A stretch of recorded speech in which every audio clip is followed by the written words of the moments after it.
అప్పుడు మీరు ఇందాక నుంచి ఆకలితో ఉండిపోయినట్టున్నారు కదా. నా దగ్గరికి వచ్చేటప్పటికి మిట్ట మధ్యాహ్నం ఇచ్చారు. పాప మీరందరూ ఆకలితో చాలా బాధపడుతున్నారు. క్షమించాలి పాపం. మీరు ఎదిగే పిల్లలు, మీరు సరిగ్గా సమయానికి పెట్టాలి మీకు. కాకపోతే ఇది మీ మంచి కోసమే కాబట్టి ఒకసారి మీరు ఆటల్లో పడి తింట మర్చిపోవచ్చు. కానీ ఈరోజు కూడా అలాంటిది అనుకొని కొంచెం మీరందరూ చిన్నపిల్లలైనా పెద్ద మనసుతో అర్థం చేసుకొని, మీరే కదా భావి భారతానికి భవిష్యత్తు. సో మీ అందరికీ ముందుగా, చిన్నవాళ్ళైనా ఎవరైనా సరే, ముందుగా మీ భవిష్యత్తు కోసం, ఇక్కడున్న బిడ్డల భవిష్యత్తు కోసం ఆంధ్రప్రదేశ్లో దాదాపు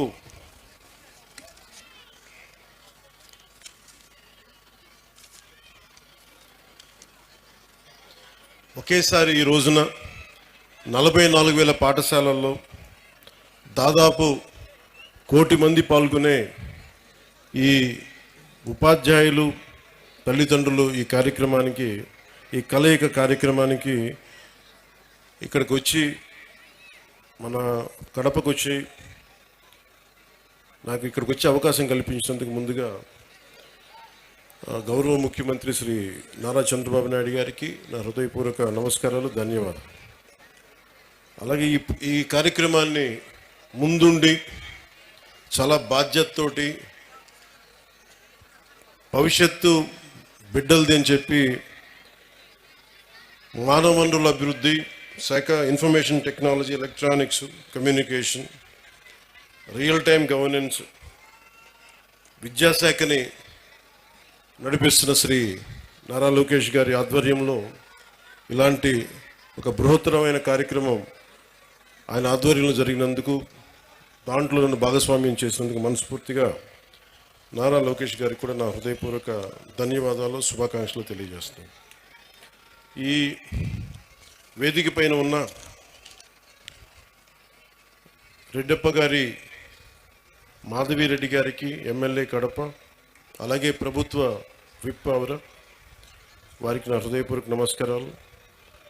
ఎమ్మెల్సీ టీచర్స్ కాన్స్టిట్యుయెన్సీ రిప్రజెంట్ చేస్తున్న వి రామచంద్రారెడ్డి గారికి, కమలాపురం ఎమ్మెల్యే శ్రీ పుట్ట చైతన్యారెడ్డి గారికి, అలాగే పొద్దుటూరు ఎమ్మెల్యే, ఈ మధ్యన మేమందరం కలిసి ఆయన పుట్టినరోజును జరుపుకున్నాం, శ్రీ వరదరాజుల రెడ్డి గారికి, ఎమ్మెల్యే పొద్దుటూరు, అలాగే స్కూల్ మేనేజ్మెంట్ కమిటీ చైర్మన్ శ్రీమతి శైలజ గారికి, అలాగే ఇక్కడున్న కార్పొరేటర్ శ్రీ కె సూర్యనారాయణ రెడ్డి గారికి, కలెక్టర్ అండ్ డిస్ట్రిక్ట్ మ్యాజిస్ట్రేట్ మన వైఎస్ఆర్ కడప జిల్లాకి శ్రీ శ్రీధర్ చెరుకూరి గారికి, అలాగే కృష్ణతేజ ఐఏఎస్ గారికి, కమిషనర్ పంచాయతీరాజ్ శాఖ శ్రీమతి ఆదిత్య సింగ్ గారికి, ఐఏఎస్ జాయింట్ కలెక్టర్, అలాగే ఎస్పీ, కడప జిల్లా ఎస్పీ శ్రీ విద్యాసాగర్ నాయుడు గారికి నా హృదయపూర్వక నమస్కారం.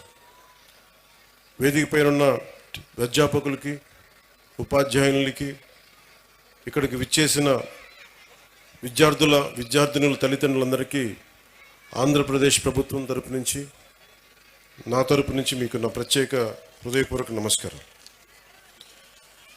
ప్రత్యేకించి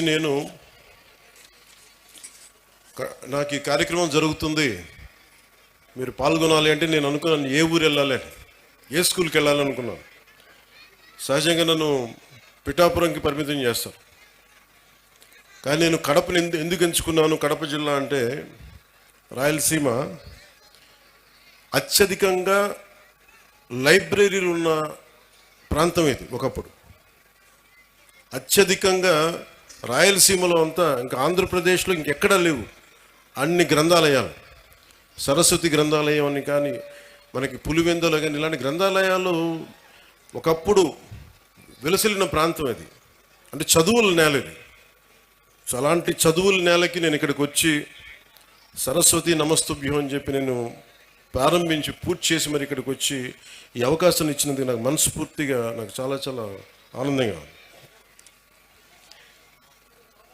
ఈరోజు మీకు నేను ఏం చెప్పాలి, ఇవన్నీ ఒకటి అనుకుంటే, నేను ఒకటే నిర్ణయం తీసుకున్నాను. నేను మీతో పంచుకోవడానికి వచ్చాను నా భావాలు. చాలా గొప్ప నేల ఇది. ఒక మొల్ల రామాయణం, ఒక అన్నమయ్య, మొల్ల, వేమన, పుట్టపర్తి నారాయణాచార్యులు గారు, ఒక చంద్ర పుల్లారెడ్డి గారు, ఒక తరిమేల నాగిరెడ్డి గారు, బళ్ళారి రాఘవ, కేవీ రెడ్డి గారు, బుయ్యాలవాడ నరసింహారెడ్డి గారు, గారిచెర్ల హరిసర్వోత్తమరావు గారు, ఇలాంటి మహానుభావులు ఎంతోమంది రాయలసీమ నేల నుంచి వచ్చారు. అలాంటి నేలకి తిరిగి పునర్వైభవం రావాలి. రాయలసీమ అంటే అభివృద్ధికి వెనకబాటు కాదు, అవకాశాలకి ముందుండి నడిచే ప్రాంతం అనేది మన అందరికీ అనిపించుకోవాలి. ఇందాక మేడం మాధవరెడ్డి గారు చెప్తా ఉంటే నీటి సప్లై సమస్య ఉంది, మాకు ఇక్కడ ఇబ్బందిగా ఉంది అంటే, నరేగా ఫండ్స్ ముందుగా నీటికి చాలా తీవ్రమైన సమస్య కాబట్టి ముందుగా మేడం అడిగిన దానికి నేను సమాధానం చెప్తా ఉన్నాను. జాతీయ ఉపాధి హామీ కిందకు వచ్చే నరేగా ఫండ్స్ కూడా గవర్నమెంట్ ఆఫ్ ఇండియా కేవలం పట్టణాల్లో కాదు, గ్రామాల్లోనే దీన్ని నిర్దేశించబడింది. వాటి వరకే పరిమితం చేయాలి. పట్టణాలకు వచ్చేటప్పటికి అమృత్ స్కీమ్ కింద బలమైన అవకాశాలు ఉన్నాయి, ఖచ్చితంగా దాన్ని పరిశీలిస్తాం. అలాగే మీరు చెప్తున్నప్పుడు ఇద్దరు ముఖ్యమంత్రులు వచ్చారు ఇక్కడి నుంచి, ముఖ్యంగా వైఎస్ఆర్ కడప జిల్లా నుంచి. ఎవరు ఎక్కడి నుంచి వచ్చారని కాదు కానీ ఎంత చేసుకున్నారనేదే ముఖ్యం. ఎందుకంటే దేశాన్ని అంతా ఒకలా చూడాలి, రాష్ట్రాన్ని అంతా ఒకేలా చూడాలి. అంటే మీ దృష్టికి, మేడం దృష్టికి తీసుకొస్తుంది. ఉదాహరణకి 2014-19 సమయంలో నేను ఉద్దానం సమస్యను బయటికి తీసుకొస్తే, ఆ రోజున గౌరవ ముఖ్యమంత్రి చంద్రబాబు నాయుడు గారు, అప్పుడు ముఖ్యమంత్రి, 61,80,00,000 రూపాయలు ఆ రోజున చేసి ఆ ఉద్దానం ప్రాజెక్ట్ని ముందుకు తీసుకెళ్లారు. అది గత ప్రభుత్వం దాన్ని పూర్తి చేసింది. అలాగే ఇంత కడప నీటి సమస్య ఇంత తీవ్రంగా ఉందనేది నాకు మాధురెడ్డి గారు చెప్పే వరకు నాకు తెలియలేదు. ఎందుకంటే ముఖ్యమంత్రులు ఇద్దరు వచ్చారు కాబట్టి అసలు ఇక్కడ సమస్యలన్నీ తీరిపోయి ఉంటాయి నేను అనుకుంటే, నాకు అర్థమైంది ఏంటంటే ఇక సమస్యలు తీరలేదు, ఇంకా చాలా బలంగా నీటి ఇంకా ఇబ్బందిగా ఉంది అనడానికి. ఉదాహరణకి మొన్న మేము క్యాబినెట్లో 45,63,00,000 రూపాయలు మేము పులివెందలకు సంబంధించి డ్రింకింగ్ వాటర్ సప్లై ప్రాజెక్టుకి డబ్బులు ఇవ్వడం జరిగింది మేడం. అలాగే డ్రింకింగ్ వాటర్ సప్లై కర్నూలుకు కూడా 36,56,00,000 ఇవ్వడం జరిగింది. అంటే ఎక్కడా కూడా ఈ ప్రభుత్వం, గత ప్రభుత్వం చేసింది మనం చేయకూడదని అనుకోవట్లా. ఎందుకంటే గవర్నెన్స్ ఈజ్ కంటిన్యూటీ. పార్టీలు మారచ్చు, వ్యక్తులు మారచ్చు, కానీ పథకాలు నిరంతరం సాగాలనే ఉద్దేశంతో దాన్ని ముందుకు తీసుకెళ్తాం. దురదృష్టవశాత్తు మన కడపకి చేసుకోలేకపోయారు. కానీ మాధవ్ గారి ఆధ్వర్యంలో ఇది ఖచ్చితంగా నీటి సమస్యను తీర్చి మీకు ఏమైతే ఈ మౌలిక సమస్యలు ఉన్నాయో వాటన్నిటి మీద దృష్టి పెట్టేలాగా నేను చర్యలు తీసుకుంటానని మీకు మాట ఇస్తున్నాను. Will handle that part. అలాగే మన వైఎస్ఆర్ కడప జిల్లాలో 36 మండలాల్లో ఉన్న 2,043 స్కూల్స్, 64,971 మంది విద్యార్థులు, 74,698 మంది విద్యార్థులు, దాదాపు 1,40,000 మంది ఈ రోజున మన కాలేజీలో, మన స్కూల్స్లో చదువుతూ ఉన్నారు. దీనికి సంబంధించి ఈ ప్రభుత్వం చాలా బలంగా మేము మీ కోసం పనిచేయడానికి ఉన్నాం.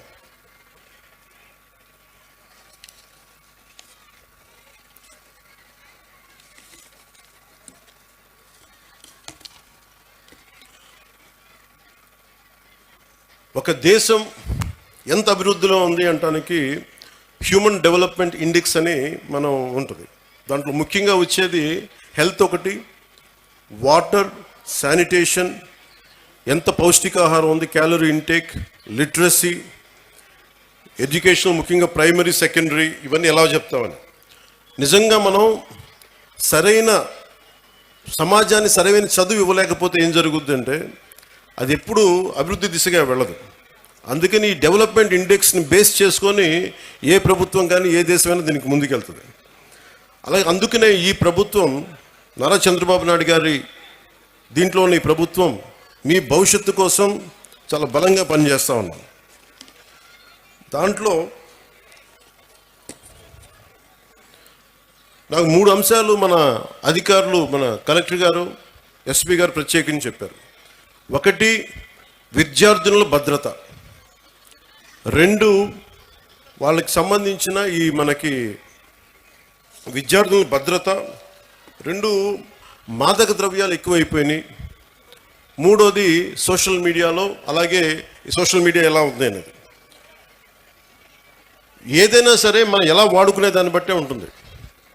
ప్రభుత్వాలు కానీ, గత ప్రభుత్వాలు కానీ ఎవరైనా సరే ట్యాబ్లెట్స్ కానీ, లేదంటే మనం కూర్చోబెట్టి సోషల్ మీడియాకు సంబంధించి ఐప్యాడ్స్ కానీ ఇచ్చారు అంటే అది మీ చదువుకు ఉపయోగపడతాయని, కానీ ఇది ఇంకొకలా వాడటానికని కదా. కష్టం, అది నాకు తెలుస్తుంది. కాకపోతే అది ఎంత మీరు నియంత్రించుకుంటారో, అందుకు తల్లిదండ్రులు చాలా పాత్ర వహించాలి దీంట్లో. మీ బాధ్యత చాలా ఉంటుంది దీంట్లో. అందుకని ఒకేసారి ఇండివిజువల్ టీచర్స్ కంటే కూడా ఇక్కడున్న విద్యార్థుల తల్లిదండ్రులకు కూడా నేను చెప్పేది ఏంటంటే, మీరు ఇక్కడున్న సమస్యల్ని మీరు కలెక్టివ్గా వచ్చే బలం వేరు. ఒకసారి తల్లిదండ్రులు మీకున్న ఇబ్బందులు కానీ, ఇందాక నేను ఒక 3 తరగతుల విద్యార్థులతో మాట్లాడుతుంటే చాలా సమస్యలు నా దృష్టికి తీసుకొచ్చారు. ముఖ్యంగా ఆడపిల్లలు, మేము క్రికెట్ టీం ఉన్నాం, మేము 12 మంది, మాకు టైం ఇవ్వట్లేదు, మాకు ఆడుకోవడానికి సరిపోవట్లేదు, మాకు కెరీర్గా మాకు స్పోర్ట్స్గా మేము అభివృద్ధి చెందాలి క్రికెట్లో అంటే నెట్స్ బాయ్స్కి ఇస్తారు కానీ మాకు అమ్మాయిలకి ఇవ్వట్లేదు అనే దృష్టి ఉంది. ఆ దృష్టికి తీసుకొచ్చారు. అలాగే ఇవన్నీ కూడా మీరు కూర్చొని మాట్లాడితేనే తెలుస్తాయి. ఒక్కోసారి ఇంకొంతమంది విద్యార్థులు, కొంతమంది అధ్యాపకులు మమ్మల్ని కొన్ని సందర్భాల్లో మాకు పాఠాలు సరిగ్గా చెప్పట్లేదు, కొన్నిసార్లు చేసుకున్నారు, చేతిలో ఏది ఉంటే దాంతో కొడుతున్నారు. నేను వాళ్ళకి ఏం చెప్పానంటే, మొన్న ఈ మధ్యన రాయచోట్లో కూడా ఒక ఇన్సిడెంట్ జరిగింది. ఆ క్లాస్ టీచరు ఇజాజ్ అహ్మద్ గారు అనుకుంటా, ఆయన ఏదో విద్యార్థులు గొడవ చేస్తుంటే ఆయన ఒక దెబ్బ వేస్తే ఆ విద్యార్థులను తిరగబడి ఆయన గుండెల మీద కొడితే ఆయన చనిపోయారు. సో అధ్యాపకులకు ఎంత బాధ్యత ఉందో విద్యార్థులకు కూడా అంతే బాధ్యత ఉంది. మీరు డిసిప్లిన్డ్గా ఉంటే మీకు బలం ఎక్కువ ఉంటుంది. మీ తల్లిదండ్రులకు మీరు చెప్పండి. మీ తల్లిదండ్రులు, ఒకళ్ళ అధ్యాపకులు కానీ ఎవరైనా సరే, పెద్దలు, స్కూల్ నడిపే పెద్దలు ఎవరైనా తప్పు చేస్తే మీరు దృష్టికి తీసుకొస్తే ఖచ్చితంగా దాన్ని సరిదిద్దుకుంటారు. దానికంటే ముందుగా మీరు కూడా చాలా బాధ్యతగా ఉండాల్సిన అవసరం ఉంది. అలాగే మనం చదువు అనేది ఆబ్జెక్టివ్ ఆఫ్ ఎనీ ఎడ్యుకేషన్. ఉద్యోగాలు సంపాదించడానికి, ఆర్థిక స్తోమత పెంచుకోవడానికే కాదు, జ్ఞానం పెంపొందించుకోవడానికి కూడా. ఇది నాకు ఇష్టమైన నాని పాల్కేవాలా గారు చెప్పింది. ఇండియాని తిరిగి రీడిఫైన్ చేయాలి 21st సెంచరీకి అని చెప్పి 1985లో ఆయన మాట్లాడింది. ఒక 7 అంశాల మీద మాట్లాడారు. 1, national identity. 2, law and order. 3, family. 4వది ఎడ్యుకేషన్. 5, constitutional integrity. 6వది సోషలిజం. 7వది socially responsible business. National identity అనే దానికి పదానికి ఏంటంటే, మనందరం ఏదో కులంలో పుట్టాలి, ఏదో ఒక ప్రాంతంలో పుట్టాలి, కానీ మనందరం భారతీయులం అని మర్చిపోకూడదు. మన నేషనల్ ఐడెంటిటీ చాలా చాలా కీలకం. అలాగే లా అండ్ ఆర్డర్కి మనం సహకరించాలి. ఇందాక ఎస్పీ గారు చెప్తా ఉంటే, మన కళ్ళ ముందు తప్పు జరుగుతున్నా, ఇప్పుడు గర్ల్ చైల్డ్ ప్రొటెక్షన్, ఆడబిడ్డ, నేను మీకు చాలాసార్లు విద్యార్థులు కూడా చెప్తా ఉంటాను. సుగాలి ప్రీతి అనే ఒక పాప, 14 ఏళ్ల బిడ్డ, స్కూల్కి వెళ్ళి, అమ్మ నేను స్కూల్కి వెళ్తున్నాను, తిరిగి వస్తానని చెప్పి వెళ్తే ఆ బిడ్డ ఇప్పుడు ఇంటికి రాలా, స్కూల్లో చనిపోయింది. ఫ్యాన్కి ఉరేసుకొని చనిపోయింది. దాని మీద ఈ రోజు వరకు యాక్షన్ తీసుకోవడానికి చేస్తామంటే, ఇప్పుడు ఈ మధ్యన మన కొత్త ప్రభుత్వం వచ్చిన తర్వాత దాని మీద యాక్షన్ ఇనిషియేట్ చేస్తా ఉన్నాం. అంటే మీకు ఆడబిడ్డల భద్రత అంత కీలకం. అందుకని మాధవిరెడ్డి గారు చెప్పినట్టుగా ఇలాంటి సమస్యలు ఏదైనా ఉంటే ప్రతి స్కూల్లో కెమెరాస్ ఉండాలి. అలాంటి ప్రతిపాదన గౌరవ ముఖ్యమంత్రి గారు కూడా ఆలోచిస్తూ ఉన్నారు. అందుకని దాన్ని ఆడబిడ్డల భద్రత కోసమే కాకుండా ఎలాంటి సమస్యలు ఉన్నా కానీ ఉత్పన్నం కాకుండా ముందుగానే పట్టుకోవడానికి కెమెరాస్ ఉండాలి. సో దాన్ని కూడా మేము దృష్టిలో పెట్టుకుంటా ఉన్నాం. అలాగే ఫ్యామిలీకి సంబంధించిన దాకా మాట్లాడితే ఒకటి ఎంతమంది బిడ్డలు ఉన్నారని కాదు, కానీ ఎంతమందిని మనం బాగా చూసుకుంటున్నాం అనేది. తల్లిదండ్రులు ముఖ్యంగా మీ బిడ్డలు ఏం చేస్తున్నారు, సరిగ్గా ఉంటున్నారా లేదా. నాకు తెలుసు మీకు కష్టాలు ఉంటాయి, మీకు ఇబ్బందులు ఉంటాయి, కానీ వీటన్నిటిని మించి మనం బాధ్యత తీసుకోకపోతే మనం కనీసం ఒక 10 నిమిషాలు మీరు చూసుకోవట్లేదని కాదు, కానీ మీరు కొంత సమయం కేటాయించి ఒక దృష్టి పెడితే మీ బిడ్డలు ఎక్కడున్నారు, ఏం చేస్తున్నారు, ఎంత సమయం గడుపుతున్నారు, ట్యాబ్లెట్స్ని సద్వినియోగం చేస్తున్నారా, లేదంటే అవసరానికి మించి వాడుతున్నారా, చెప్పిన పర్పస్ కాకుండా దేనికదన్నా వాడుతున్నారా, ఇవన్నీ కూడా మీ దృష్టిలో ఉంటే ఇంట్లోనే కొంత కరెక్ట్ చేయాల్సిన అవసరం ఉంది. తర్వాత స్కూల్స్. అలాగే మీకు లా అండ్ ఆర్డర్లో సంబంధించి మీరు ముఖ్యంగా బిడ్డలు గుర్తుపెట్టుకోవాల్సింది, చిన్నపిల్లలకి వాళ్ళు క్లీన్ స్లేట్, ఏమీ రాయని ఒక వైట్ పేపర్ లాంటి వాళ్ళు మనం ఏమి రాస్తామో దానికి అదే తయారవుతారు. సో ఇంట్లో పెద్దలు కూడా మీరు అనుక్షణం చూస్తూ ఉండాలి. మీరు కేవలం మన వరకే ఆలోచిస్తే, మన కులం, మన ప్రాంతం, ఇక్కడి దాకా ఆలోచిస్తే పిల్లలు కూడా అదే స్థాయిలో ఉంటారు. మీరు ఇవ్వాల్సింది వేమన లాంటి మహానుభావుడు పుట్టిన నేల ఇది. ఆయన సంస్కారాన్ని కూడా బిడ్డలకి నేర్పించాల్సిన అవసరం ఉంది. అది పాఠాల్లో ఎలాగ ఉన్నాయి, కొంత స్కూల్స్లో మీరు ఇళ్లలో కూడా ఆ విలువలు కొంత పాటించేలా మరి ముందుకు తీసుకెళ్ళాలని మనస్ఫూర్తిగా కోరుకుంటున్నాను. అలాగే ఎడ్యుకేషన్కి సంబంధించి ఏమీ నేర్చుకోవడంతో పాటు, చదువుతో పాటు, ఇది భవిష్యత్తు మీ ఎడ్యుకేషన్కి, మీ భవిష్యత్తుకి, మీ ఉపాధికి ఉపయోగపడేదే కాకుండా స్కూల్ అనేది ఏంటంటే మనం నిరంతరం చదువుకోవడానికి, ఎప్పటికీ నిరంతర విద్యార్థిలాగా ఉండాలంటే ఈ స్కూల్లో నేర్చుకునే ఈ పాఠాలే భవిష్యత్తులో మనకి ఇదవుతాయి. అందుకే మీరు దాన్ని కూడా దృష్టిలో పెట్టుకోవాలని కోరుకుంటా ఉన్నాను. అలాగే గవర్నమెంట్ స్కూల్స్ చాలా బలపడాలని కోరుకునేవాడిని నేను ప్రత్యేకించి. సోషలిస్ట్ తరిమెల నాగిరెడ్డి గారితో ఆయన పుస్తకాలు చదివి ప్రభావితమైన వ్యక్తిని. తాకట్లో భారతదేశం అని ఆయన రాసిన పుస్తకం ఎప్పుడు నా లైబ్రరీలో ఉంటుంది. అలాంటి వ్యక్తులు, మహానుభావులు చెప్పింది, గాంధీ గారి దగ్గర నుంచి ప్రతి ఒక్కరు చెప్పింది సోషల్లీ రెస్పాన్సిబుల్ బిజినెస్ అని. కానీ మన స్కూల్స్ ఇవి ముఖ్యంగా గవర్నమెంట్ స్కూల్స్లో మనకు ఆ పాసిబిలిటీ ఉంది. మొన్న ఈ మధ్య నేను పిఠాపురం కూడా చాలామందిని పంపించాను, మా అధికారి యంత్రాంగాన్ని, పేషీలు కూడా ముఖ్యులను పంపించాను. గవర్నమెంట్ స్కూల్స్ని కార్పొరేట్ స్కూల్స్తో సమానంగా ఫెసిలిటీస్ కావాలి అంటే మీకు ఎక్స్ట్రా డబ్బులు అవసరం లేదు. మీకు కేంద్ర ప్రభుత్వం నుంచి చాలా నిధులు ఉన్నాయి, మీకు చాలా స్కీమ్స్ ఉన్నాయి. వాటిని సరిగ్గా సద్వినియోగం చేసుకుంటే మటుకు కార్పొరేట్ స్కూల్స్తో ధీటుగా మనం గవర్నమెంట్ స్కూల్స్ని తీసుకెళ్ళచ్చు.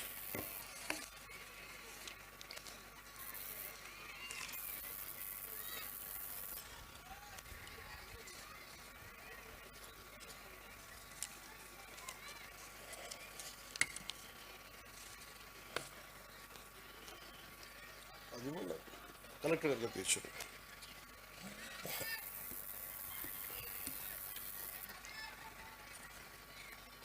ఈ ముఖ్యంగా తల్లిదండ్రులకి మీరు ఇచ్చారు.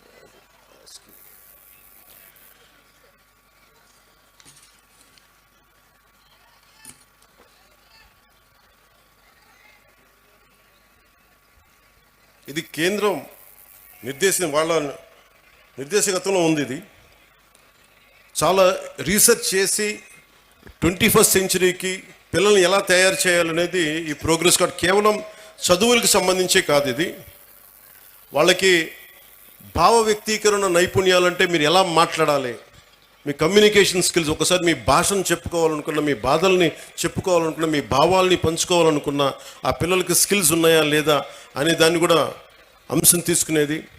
అలాగే పరస్పర సహకార నైపుణ్యాలు, ఇంటర్పర్సనల్ స్కిల్స్.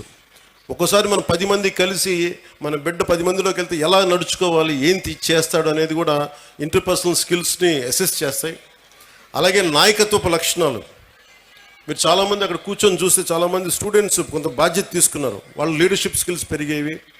అలాగే లాజికల్ థింకింగ్. ఈ విధంగా వెళ్తే మనకి ఏం జరుగుద్ది, ఒక తార్కికంగా, ఒక రేషనల్గా ఉండేలాగా ఈ లాజికల్ థింకింగ్. సాధారణ కేవలం మన చదువులే కాదు, అన్ని అంశాలపైన సంపూర్ణ అవగాహన ఎలా ఉంది. అలాగే పర్యావరణ అవగాహన. ముఖ్యంగా మనకి నీటి సమస్యలు కానీ, ప్రకృతి మనకి పర్యావరణ సమస్యలు కానీ వీటి మీద అవగాహన కల్పించేది. అలాగే NCC, NSS, scouts and guides, అది దాని మీద అవగాహన. అలాగే పిల్లల్లో ఏ విధంగా వీళ్ళు ఎలాంటి మనకి స్పోర్ట్స్లో రాణిస్తున్నారు, అలాగే ఎలాంటి కళల్లో వీళ్ళకి నైపుణ్యం ఉంది, ఇవన్నీ కూడా చాలా ఉన్నాయి.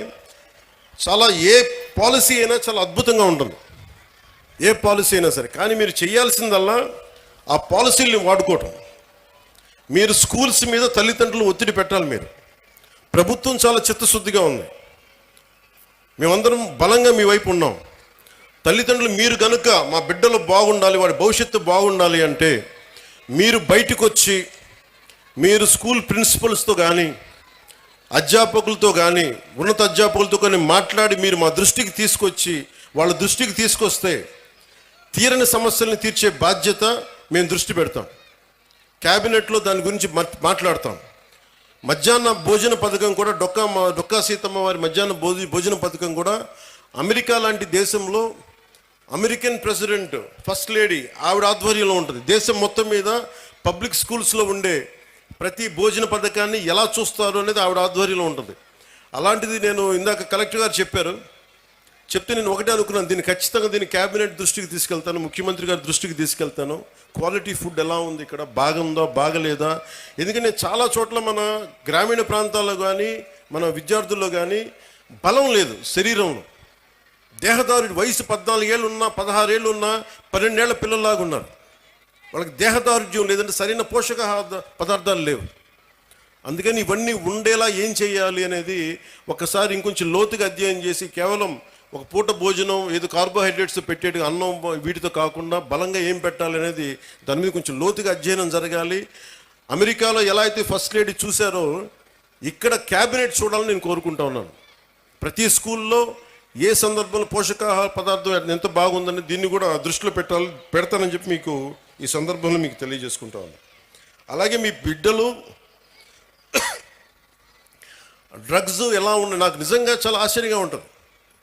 డ్రగ్స్ ఈ స్థాయికి వెళ్ళిపోయినాయా పిల్లలకి? అవి చిన్నప్పుడు ఎప్పుడు వినేవాడిని నేను. అది ఒక దేశాన్ని చంపేయడం అంటే మత్తు మందుకి అలవాటు చేస్తే దేశం చచ్చిపోతుంది. మీకు ఓపియం వార్ తెలుసు, మీరు చిన్నప్పుడు మీరు పాఠాల్లో ఉంటాయి మీకు. చైనా ఓపియం వార్స్, అందరికీ మత్తు మందులు అలవాటు చేస్తే వాళ్ళకి తిరగబడే శక్తి పోద్ది, ఆలోచించే శక్తి పోద్ది. అందుకని మనం ఎవరన్నా సరే ప్రణాళికతో చేస్తున్నారా, ఇది ఎవరైనా ప్రణాళికతో చేస్తున్నారా లేదంటే ఇది యాక్సిడెంట్గా జరుగుతుందని ఒకసారి దీని మీద దృష్టి పెడతాం.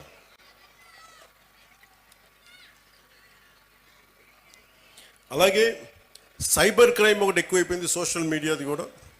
అది మీ బిడ్డలకు కూడా మీరు చెప్పాల్సిన తల్లిదండ్రులుగా చాలా బాధ్యతగా సోషల్ మీడియాను వాడాలి. ఈ మధ్యనే ఆస్ట్రేలియా గవర్నమెంట్ కూడా ఏం చేసిందంటే 16 ఏళ్ల వయసు ఉన్న వరకు అసలు సోషల్ మీడియా అకౌంట్స్ ఓపెన్ చేయకూడదని పెట్టారు. అలాంటివి కూడా ఆంధ్రప్రదేశ్ ప్రభుత్వం, భారతదేశ ప్రభుత్వం ఆలోచించేలా మేము చర్యలు తీసుకుంటామని తెలియజేసుకుంటాం.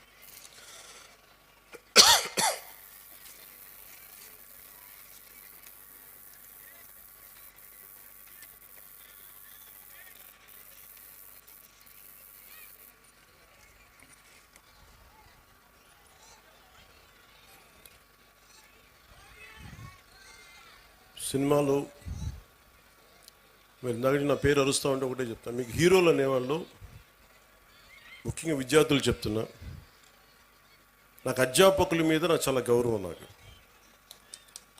చాలా చాలా గౌరవం అధ్యాపకుల మీద. మీరు ఊహించుకోండి, మీ అమ్మా నాన్న ఇంట్లో ఉన్న 2-3 బిడ్డల్ని రోజు చూసుకోవాలంటేనే ఎంత కష్టపడతారు. అలాంటిది పాప అధ్యాపకులు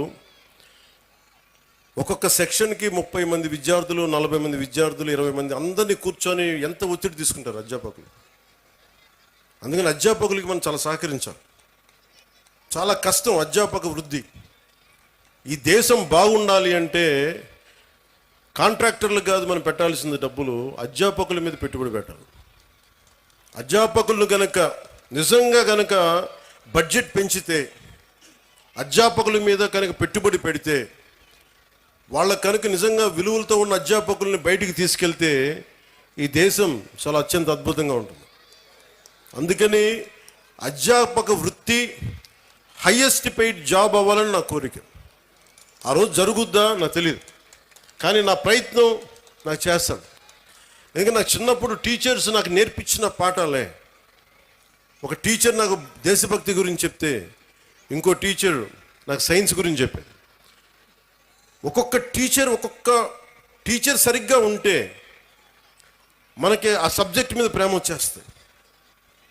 సో టీచర్స్ కూడా నా విన్నపం, నాకు తెలుసు మీకు ఎంత కష్టాలు ఉంటాయో.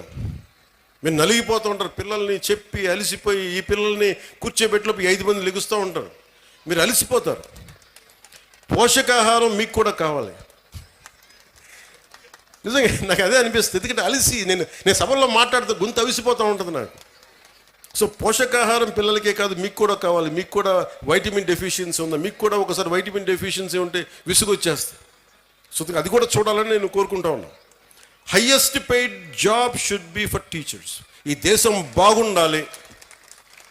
ఎందుకంటే మీరు సరైన టీచర్ ఒక్కళ్ళు దొరికితే దేశం తాలూకు దిశానిర్దేశాన్ని మార్చేస్తారు. నాకు ఒక టీచర్ చెప్పాడు, ఇప్పుడు 9th-లోనో 10th-లోనో నాకు తెలుగు పాఠం చెప్పాడు. ఆ తెలుగు పాఠం ఒకటి దేశభక్తి గురించి చెప్పాడు, చంద్రశేఖర్ ఆజాద్ గురించి చెప్పాడు, భగత్ సింగ్ గురించి చెప్పాడు. నాకు దేశానికి ఏదైనా చెయ్యాలని ప్రేరణ కలిగింది ఒక 9th-లో 10th-లో ఇచ్చిన ఒక టీచర్. అలాగే ఎప్పుడో 6వ తరగతిలో 8వ తరగతిలో ఇప్పుడు మెడ్రాస్లో చదువుకుంటా ఉంటే చెన్నైలో ఒక టీచర్ చెప్పింది, ఎదుటివాడి కష్టాన్ని దోచేయకు అని ఒక పాఠం. అది డైరెక్ట్గా ఉండదు, కానీ గుర్రం జాషువా గారు రాసింది ఫిరదౌసి పాఠం చెప్పాడు నాకు. మాట ఇచ్చి నా గురించి నువ్వు నా కోసం శ్రమ కూర్చి రాయి అని ఇచ్చిన తర్వాత ఆ రాజు ఫిరదౌసికి డబ్బులు ఇవ్వడం. నాకు రక్తాన్ని కరిగించి రాశాను, నాకు ఇంటే ఆ మాట అన్నందుకు ఆయన మీద చంపేయడానికి రాజు పెడతాడు. ఆయన తప్పించుకొని తిరుగుతాడు. నాకు ఆ పాఠం నాకు నేర్పించింది ఏంటంటే, ఒకటి గుర్రం జాషువా గారి గొప్పతనం, 2 ఎదుటివాడి కష్టాన్ని మనం దొయ్యకూడదని. సో ఒక్కొక్క టీచర్ చాలా అద్భుతమైన పాఠాలు చెప్తారు. మీ హీరోస్ కూడా సినిమాల్లోనే చూసుకోకండి హీరోలని. నేను సినిమా హీరోగాని చెప్తున్నాను. హీరోలు మీకు ఎలా ఉంటారంటే, మీకున్న అధ్యాపకులు ఉండొచ్చు. ఒక టీచర్ ఇక్కడ పొద్దున్నే, ఆవిడ పేరు మర్చిపోయాను నేను, బ్రాంజ్ మెడల్కి రెజ్లింగ్కి ఒక వ్యాయామం ఒక పీటీ టీచరు మీ విద్యార్థులను తయారు చేశారు. ఆవిడ వాళ్ళు వెళ్ళి బ్రాంజ్ మెడల్ కొట్టుకొచ్చారు. And she a hero for me. హీరోలు అంటే మీరు కేవలం సినిమాల్లో మీరే కదా madam, you are a hero. హీరోలు అంటే ఎంతసేపు సినిమాలో ఉండాలనుకోకండి. మామూలు కనిపిస్తారు, నల్లని హ్యాండ్ బ్యాగ్ పెట్టుకొని నవ్వుతా, పొద్దున్న లేచినప్పటి నుంచి వాళ్ళ బిడ్డలు బాగుండాలి, నాకు వాళ్ళు హీరోలు. నాకు వెంకటరామయ్య గారు మాస్టర్ ఒక ఆయన ఉండేవాడు. ఆయన నాకు చిన్నప్పుడు చెప్పిన పాఠాలు, వేమన శతకాలు గుర్తుండిపోయినాయి. నాకు ఆయన హీరో, నాకు ఆ టీచర్.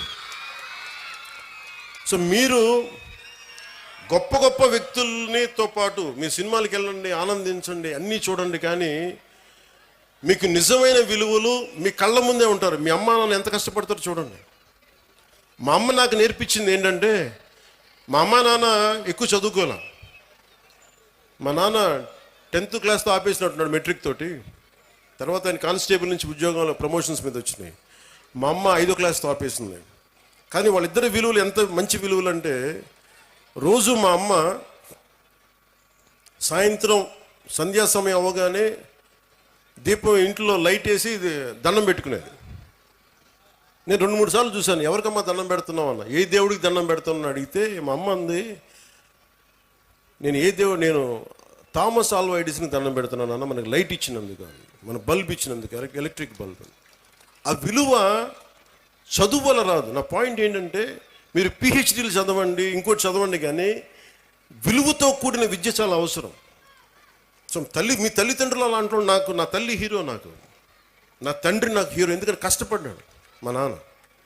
అలా మీ తల్లిదండ్రులు కూడా మీకోసం కష్టపడుతూ ఉన్నారు. విద్యార్థులు మీరు మీరు చూడాలి. పాపం మీ అమ్మగారు పొద్దున్నే లేచి మీకు బ్రేక్ఫాస్ట్లు చేసి, టిఫిన్లు చేసి, మధ్యాహ్నానికి ఏదైనా మళ్ళీ ఇంటికి వస్తే ఏదైనా తింటామని చెప్పి, వాళ్ళ కష్టాన్ని కూడా మనం గుర్తించామనుకోండి, తల్లిదండ్రుల కష్టం, వాళ్ళ చిన్నపాటి బరువు తగ్గిస్తే చాలు, ఇంటికి వెళ్ళి స్కూల్కి వచ్చి మన అధ్యాపకులకు చిన్నపాటి బరువును తగ్గిస్తే చాలు, మనం చాలా ఎదుగుతాం. అలాగే మీరు, నా కోరిక అంతా ఏంటంటే మీరు అద్భుతంగా అవ్వాలి.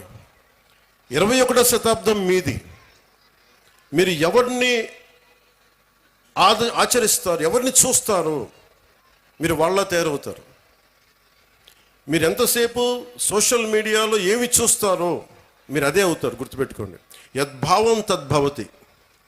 మీరు ఎలా ఆలోచిస్తారో మీరు అలాగే తయారవుతారు.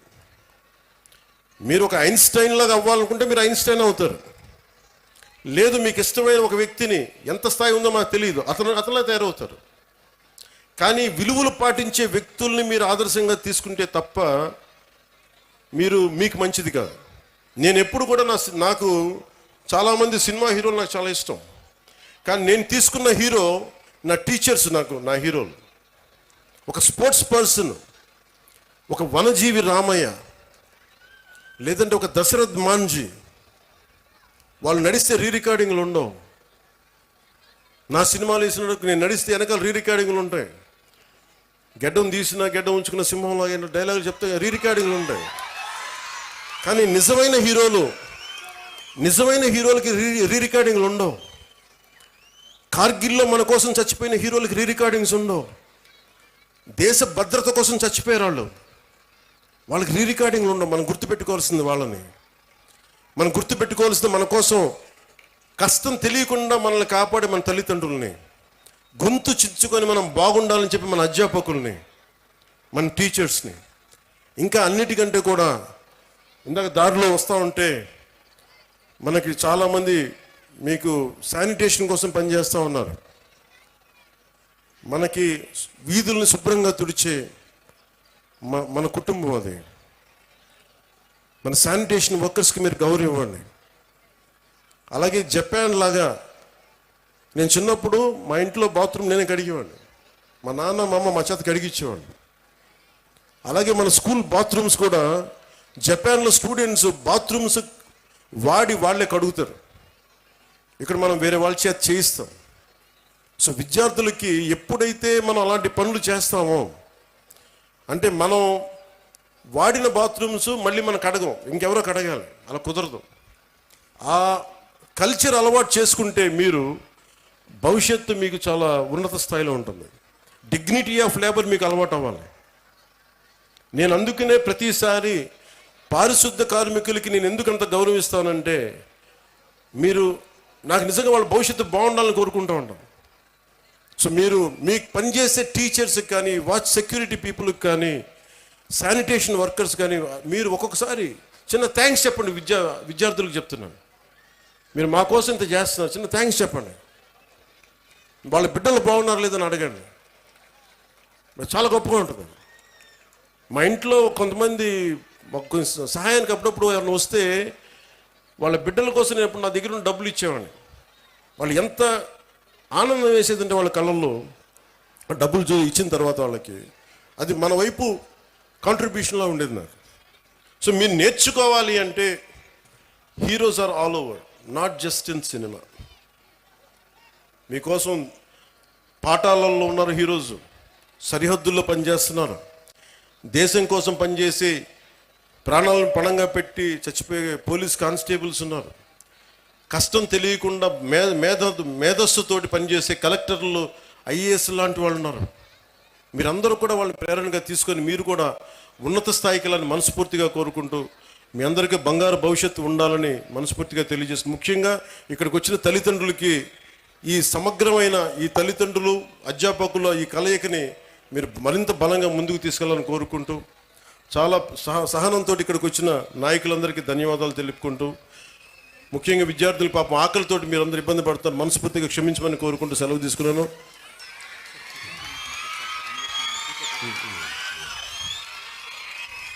అలాగే నా దృష్టికి ముఖ్యంగా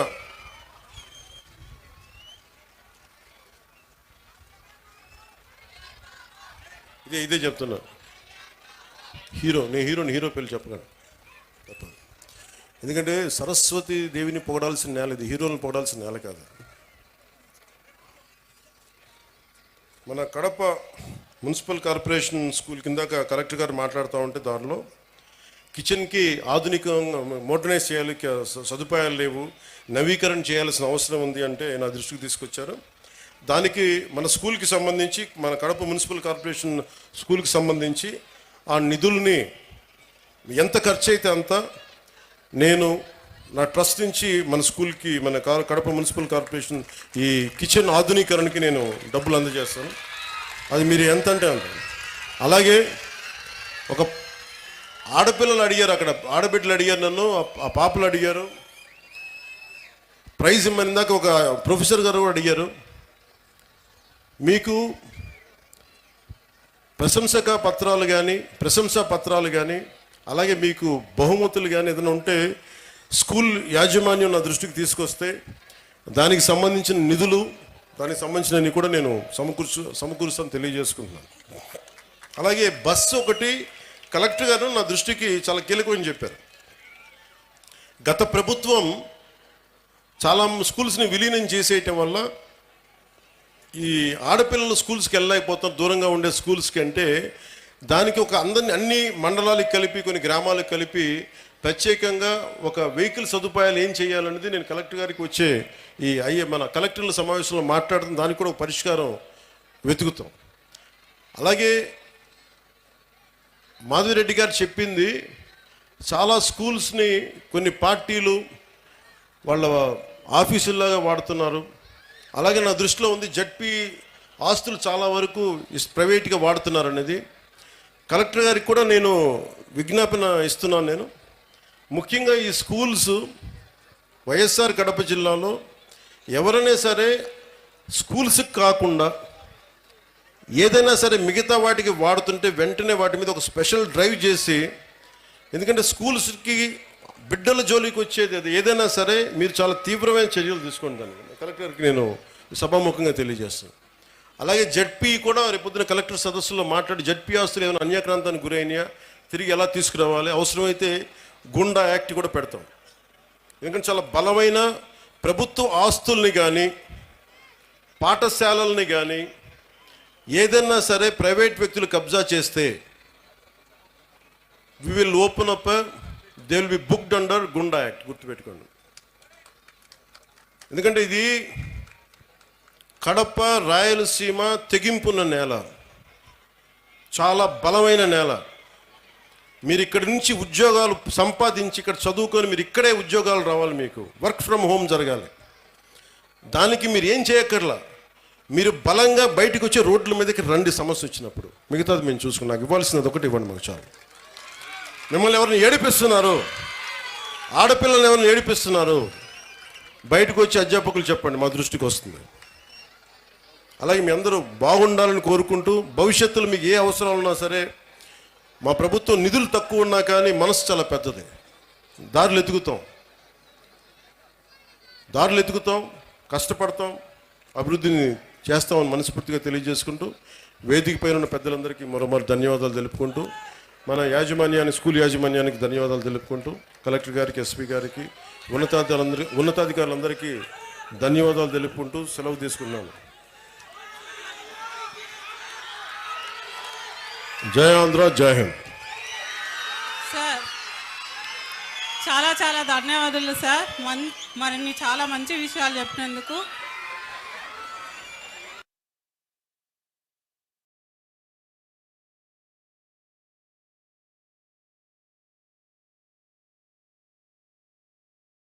నా హృదయపూర్వక నమస్కారం. వేదిక పైన ఉన్న అధ్యాపకులకి,